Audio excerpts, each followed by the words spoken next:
Notification came at 6:47 in the morning while Audra was still in bed. It wasn't a text, it wasn't a call, it was a calendar reminder, one she hadn't created that synced automatically from the shared family iPad to her phone. Dinner reservation, Friday, Harlow and Reed, 8 p.m., for two. She stared at it for a long moment. The room was still dark. Next to her, Felix was already gone, showered and dressed before she'd opened her eyes, the way he always was lately.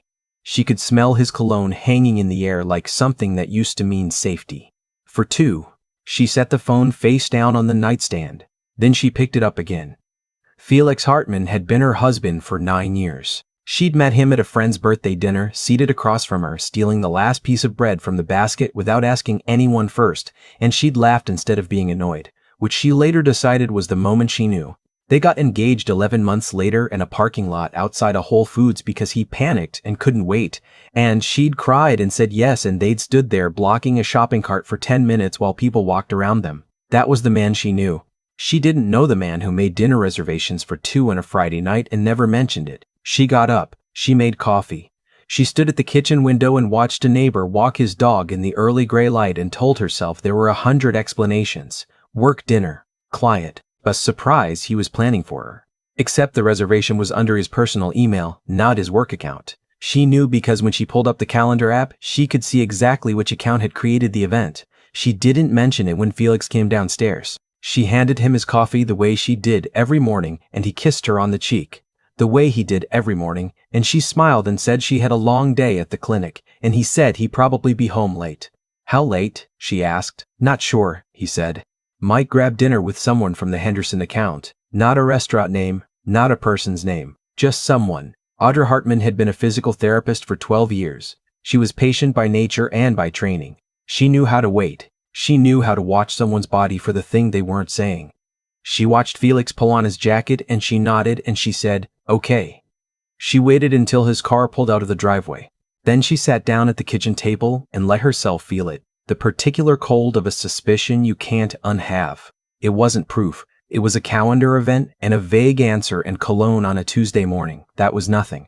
That was everything. She opened her laptop. Harlow and Reed was a restaurant downtown, the kind with soft lighting and a prix-fixe menu and a wine list that took 10 minutes to read. She had been there exactly once for their 7th anniversary. It was the kind of place you went when you wanted to impress someone. She booked a table for one. She requested the corner booth. That was the first thing she did. The second thing she did was call her sister. Delia picked up on the second ring, already sounding like she'd been awake for hours, because she had 3 kids under 7, and sleep was something that happened to other people. Talk, Delia said. Audra told her about the calendar notification. She told her about someone from the Henderson account. She told her about the cologne. She told her about the way Felix had stopped asking how her day went somewhere around 8 months ago, and how she hadn't noticed until right now, sitting at the kitchen table on a Wednesday morning with her coffee going cold.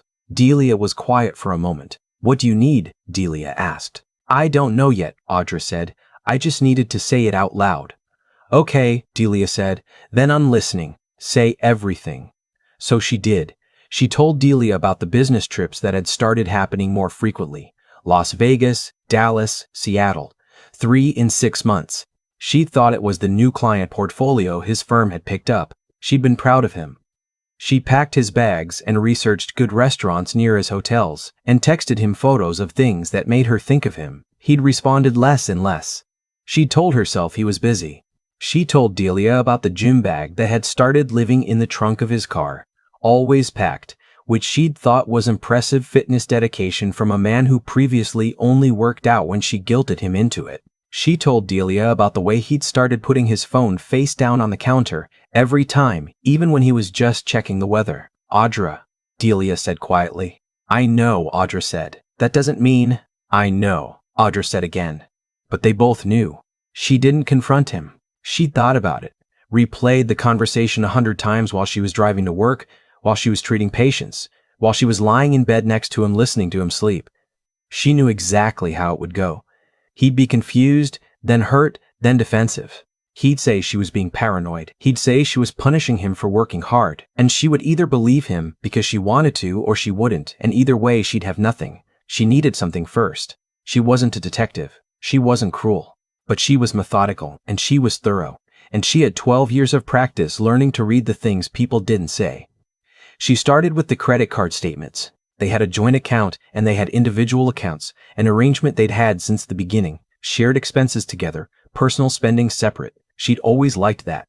She liked the privacy of it. She liked the privacy of it. She had never once thought about what he might be doing with his. She couldn't access his, but she could look at the statements that came in the mail, the paper ones he'd never gotten around to switching to electronic, and she could see the charges on the account they shared.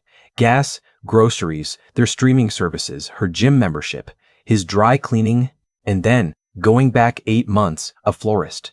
Twice. Both times on days she hadn't received flowers. She sat with that for a long time. She ordered her own flowers the next day, from the same florist, and when she picked them up, she asked the woman behind the counter a question she already knew the answer to. Do you do custom arrangements? Like, if someone wanted something specific for a special occasion? The woman said yes, absolutely. She said they had a lot of regular customers who sent standing orders, weekly or monthly. Audra smiled and said that sounded lovely. She paid cash for the flowers. She went home and put them in the blue vase on the kitchen table, and when Felix came home and saw them, he looked surprised and said, "Those are pretty. What's the occasion?" "I just felt like it," Audra said.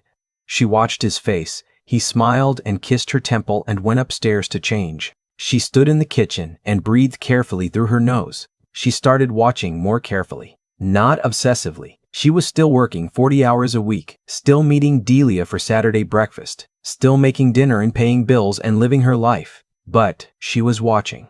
She was noting. She was building a picture one small detail at a time, the way she'd learned to build a treatment plan, patient, systematic, not moving to the next step until she understood the current one. His phone never left his side. Fine. His gym bag was in the trunk, but he came home sweaty, so he was actually going to the gym, just not from their house. Fine. The business trips continued. She started noting the dates. 7 weeks after the calendar notification, she found the Instagram account. She hadn't been looking for it specifically. She'd been scrolling through a mutual friend's tagged photos from a work event, and there, in the background of one image, slightly out of focus but unmistakably, Felix was Felix, standing with a woman. His hand was on her lower back, not her shoulder. Her lower back. The photo was from 4 months ago. She zoomed in. The woman was younger, maybe 30, with the kind of effortless polish that suggested significant time and money spent making things look effortless. She was looking up at Felix.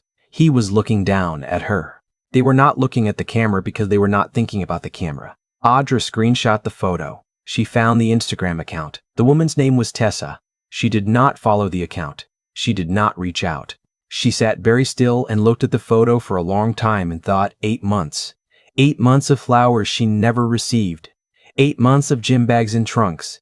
8 months of someone from the Henderson account. She thought about the receipt that had first made her suspicious. She thought about the fact that she'd almost given him the benefit of the doubt. She was grateful she hadn't. Over the next 2 weeks, she found out more than she'd expected, not because she did anything invasive, but because Tessa's Instagram was public. Public and documented. There were photos of meals at restaurants, some Audra recognized, some she didn't. There were photos of hotel room views. There were captions that said things like, "Someone spoils me," and "Grateful for the people who show up." And, most recently, a photo of Tessa's hand resting on a linen tablecloth, a glass of red wine, and the caption, "Waiting for the rest of my life to begin." Post 6 days ago.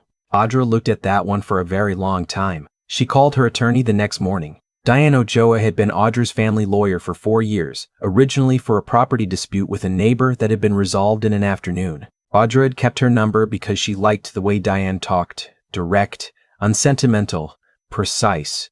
"I think my husband has been having an affair," Audra said. "I'd like to understand my options." Diane said, "Tell me what you have."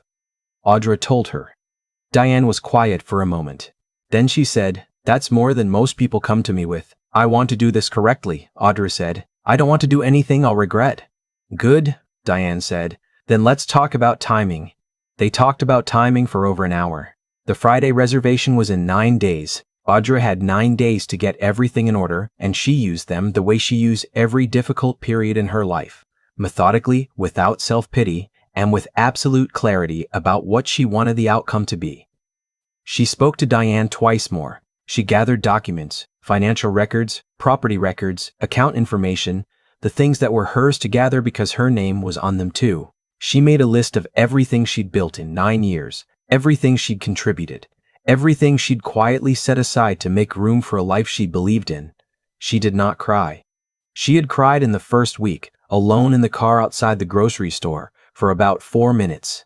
After that, she was done. On Thursday, she called Delia. "Tomorrow," she said.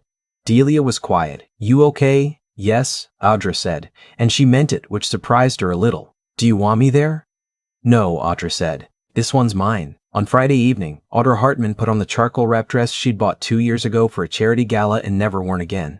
She did her hair. She wore the pearl earrings her mother had given her. She looked in the mirror and thought, "She's ready." She arrived at Harlow and Reed at 7:45. The hostess smiled and showed her to the corner booth she'd requested. It had a clear sight line to the entrance and to about 2/3 of the dining room. Perfect. She ordered sparkling water. She ordered the scallops. She sat with very good posture, and she waited. Felix arrived at 8006 with Tessa. Audra saw them before they saw her. She watched the hostess lead them to a table near the center of the room, not a corner, not hidden. Right in the middle. She watched the way Felix put his hand on Tessa's back, the same way she'd seen in the blurry photo, except this time in full color and 3 dimensions and 10 feet away from her. She watched Tessa laugh at something he said. Tessa was wearing a red dress, and she was beautiful, and she was looking at Felix the way someone looks at a person they believe belongs to them. Audra took a sip of her sparkling water. She had spoken to their server earlier when she first sat down. She'd been clear and calm and had explained exactly what she needed and why. The server, a young man named James, who she tipped extraordinarily well in advance, had listened and nodded and said he would make sure it was handled. Audra ate her scallops. They were excellent. At 8:34, when Felix and Tessa had their menus open and their wine poured and their faces soft, with the particular ease of people who believed they were invisible, James walked to their table.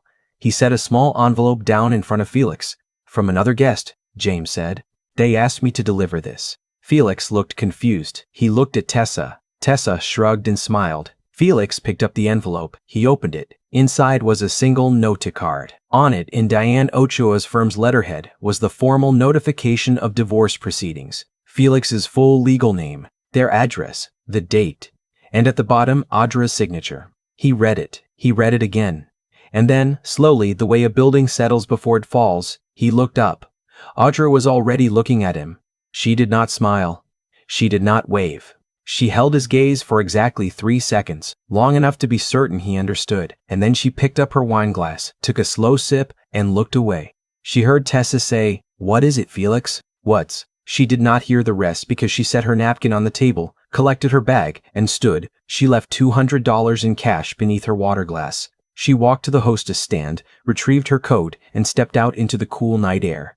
She stood on the sidewalk for a moment. She breathed.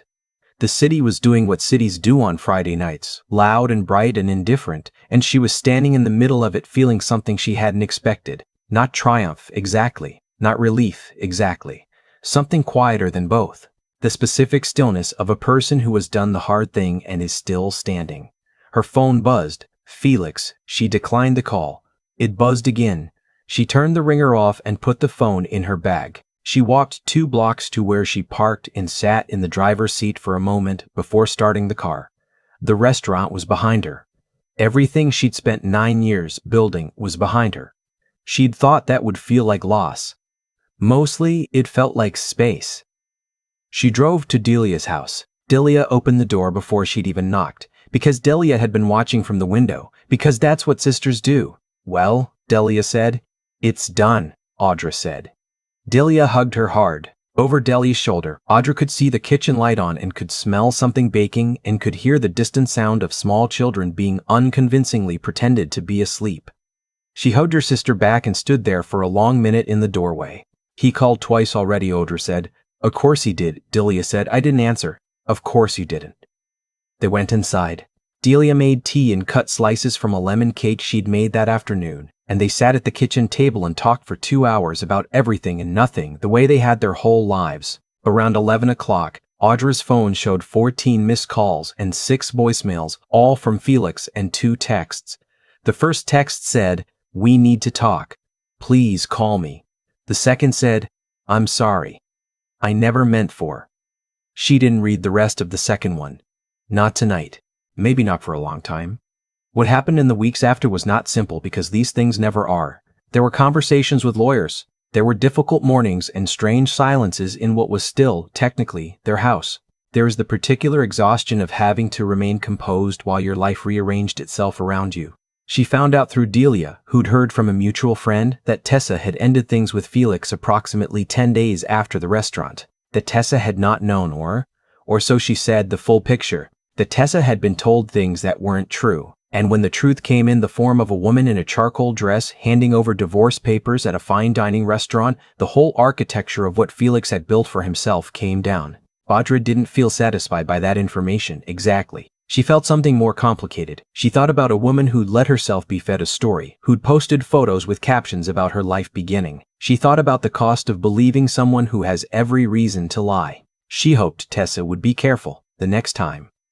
That was the most generous thing she could manage, and she thought that was enough. Felix, for his part, did not take it well. He called. He came to the house when she wasn't there. She knew because the neighbor's camera caught it. He sent long emails that she read once and archived without responding. He hired his own attorney, which was his right, and the process began the slow, unglamorous work of unwinding a shared life. There was the house to negotiate, the accounts, the small accumulated weight of 9 years of furniture and books and habits. She kept the blue vase. She kept her mother's earrings. She left the expensive pots they bought in the first year because they'd been his idea, and she'd never really liked cooking in them anyway. 8 months after she walked out of Harlow and Reed, the divorce was finalized. She didn't celebrate. She went to work. She treated 4 patients. On the way home, she stopped at the same florist she'd visited once before and bought herself a single bunch of peonies because they were her favorite and no occasion was required. She put them in the blue vase on the kitchen table. She stood in her apartment, hers now, newly leased, with a view of a courtyard and a neighbor who played guitar badly but with great enthusiasm. And she looked at the flowers and she thought about the woman she'd been 2 years ago, sitting at a kitchen table with cold coffee and a calendar notification, telling herself there were 100 explanations. There had been one explanation. She'd known it then. She knew it now. The difference was that now she was on the other side of it, and the other side looked like this: a small kitchen, a blue vase, flowers she'd bought for herself, and an evening that belonged entirely to her. She was not who she'd been. She was not less than she'd been. She was still standing, and that was the only thing that had ever been certain. And it was, she thought, more than enough.